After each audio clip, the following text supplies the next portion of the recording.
Hello, so we're going to jump into the inquiry today. Raymond Grant, a former post office investigator, is there, and I think the face of Jonathan Beer, lead counsel to the inquiry, tells the story of this. I was walking my dog, okay? That is one of many excuses we are going to hear why the threat of arrest had to be used to get him here, but you know, this is probably the most surreal 8 minutes of the inquiry in recent days. Let's jump straight into it. Good morning, sir. Can you see and hear us? Yes, thank you very much. Thank you. May I call Raymond Grant, please? Of course. He's getting straight onto it, isn't he? Good. Yep. Repeat after me. Right, so this is Raymond Grant here, who is a former post office investigator, similar to Robert Daly yesterday. We'll see what he has to say. I swear by Almighty God I swear by Almighty God that the evidence I shall give that the evidence I shall give shall be the truth, shall be the truth, the whole truth, the whole truth, and nothing but the truth. and nothing but the truth. Thank you. Different counsel today. Oh, it's the lead counsel to the inquiry, Jason Beer, KC, and he's not messing around, is he? He's getting straight into it, so let's join him. Good morning, Mr. Grant. My name is Jason Beer, and I ask questions on behalf of the inquiry. Can you give us your full name, please? Raymond Grant. In front of you, there is a witness statement. So they're going to do the usual. Can you have a look at your witness statement? Is that your signature on the last page when they go to it? Yes, yes, yes. So that when they ask them questions in the inquiry, they can't say, actually, I didn't say that. Where's this come from? It's 2 and a bit pages long, and it's dated the 3rd. Wait. 2 and a bit pages long? I mean, Robert Daly's yesterday, we were going on, not only did we have multiple statements, the first one was, what, 42 pages plus? And then there was a second statement that was, what, 12, 13 pages? Then we had corrections, then we had further corrections later on. What? What is that? Right, okay, 2.5 pages. Maybe he only worked at the post office for, I don't know, a day or two. Of January 2024. The inquiry's URN for that is WITN 10540100. It needn't Well, if he sticks to just what's in the statement, this isn't going to be long, is it? be displayed. Can you turn to the 3rd page of it, please? Yes. Is that your signature? Yes, it is. Yes. Are the contents of the witness statement true to the best of your knowledge and belief? Yes. Well, I guess it's easier to get a short statement. Why is your witness statement so short? Kudos to this guy. He's straight for the jugular, isn't it? Why is it so short? Let's see what he has to say.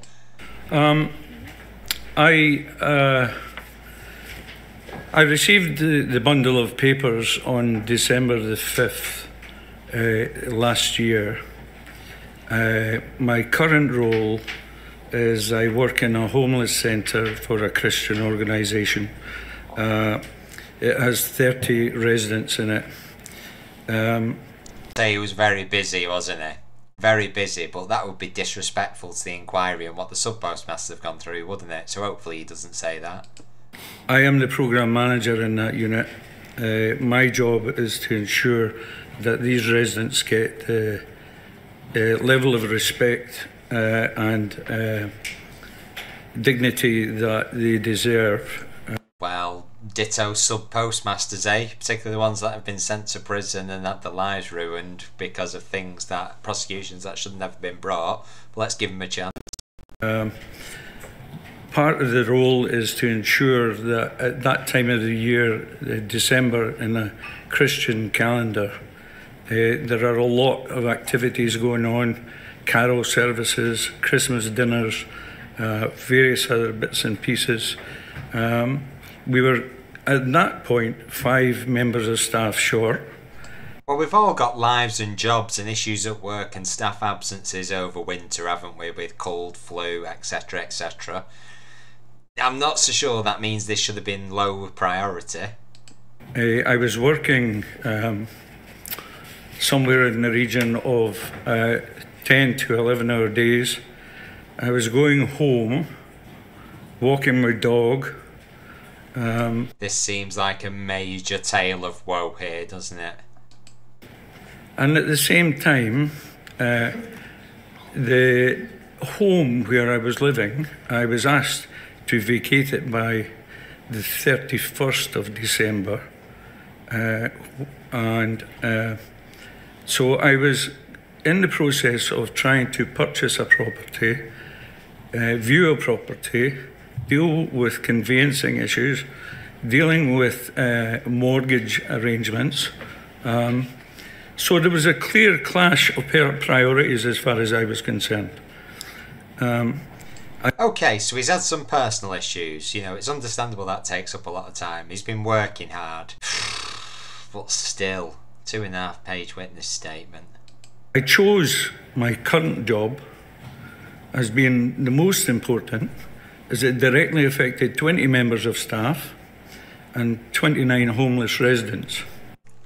I get it. I genuinely do get it. I think the bit here, though, and this is probably going to anger sub-postmasters now. Okay, it was affecting 29 staff and 20 staff and 29 homeless residents, 49 people, very important people, absolutely. The work he's doing for charity sounds very important and very good. However, I would just like to point out at this stage the over 1,000 prosecutions that the post office has brought. So that's 1,000 people affected, and they've not just been affected over Christmas, they've been affected since the year 2000. We're going on for we're into the third decade of this. I mean, I'm not so sure that they'll take this that well, to be honest, and I couldn't blame them for that. I fully understand my obligations to this important Post Office Horizon IT inquiry. However, my time was limited. This bit seems scripted now. I'm guessing that's why he's looking down. So this is where the story starts to fall apart a little bit for me. Because if he's had time to script a statement, ironically, if the scripted statement is longer than his witness statement, that would suggest that time could have been put to better use in extending the witness statement to cover all the areas asked about, to ensure then, you know, he could just speak freely here. Because if you're telling the truth, you don't need a good memory, do you? You know, you remember what you do, you say you don't what you don't, and you try to be as honest as possible. For all the things that I've said previously, I managed to negotiate an extra month on my rented property, and I have to be out of that by the 31st. So I was contacted by one of the senior lawyers involved in the inquiry by telephone and explained that to that person. Following what I would describe as their priorities being different from mine, in reading, digesting, understanding an inordinate amount of documents, 450 at that time, subsequently another 350 on top of that. When you say documents, you mean pages? Yeah, pages, sorry, yes, I beg your pardon.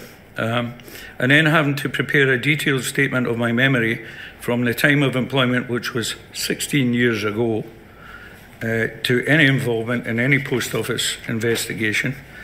Some of the documents I was asked to review did not even exist at the time of my departure from Post Office Limited.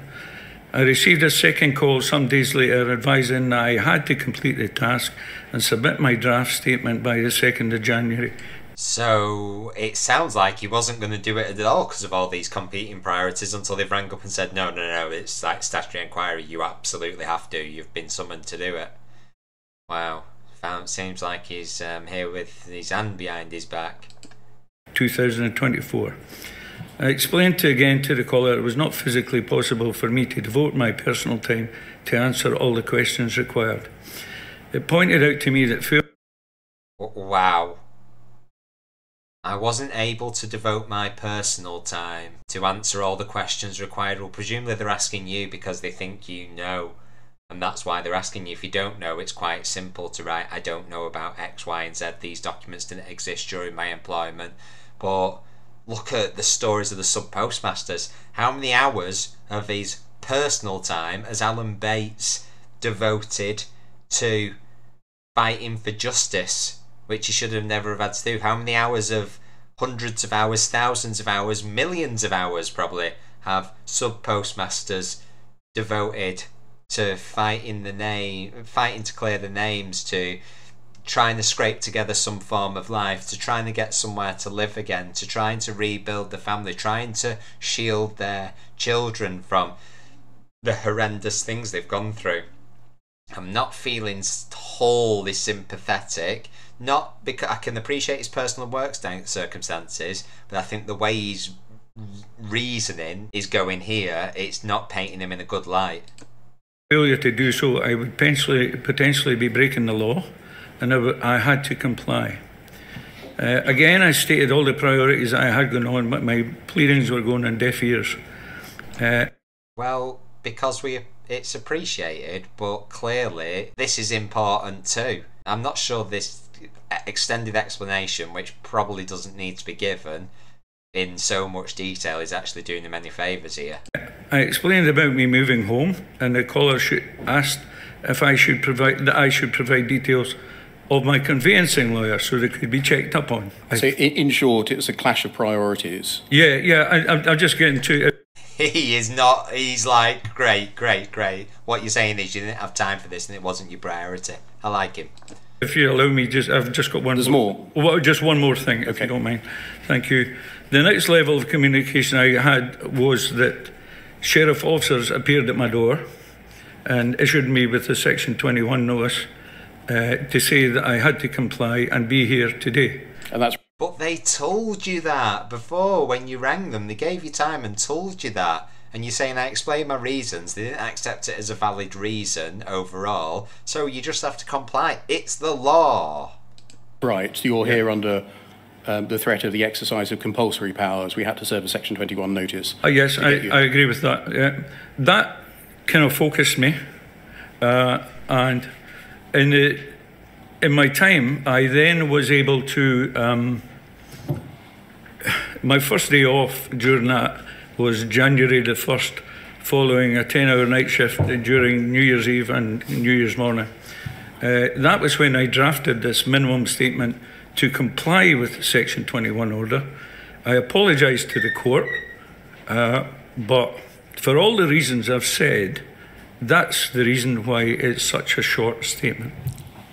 Thank you. Well, let's see whether we can improve on it today. Thank you. Now that carol services and dog walking are out of the way. He's not happy, is he? He is not happy. And I don't blame him, to be honest. Oh my gosh. I mean, I end up thinking this inquiry can't get any more surreal, but I think we've just hit a new high of surrealness there.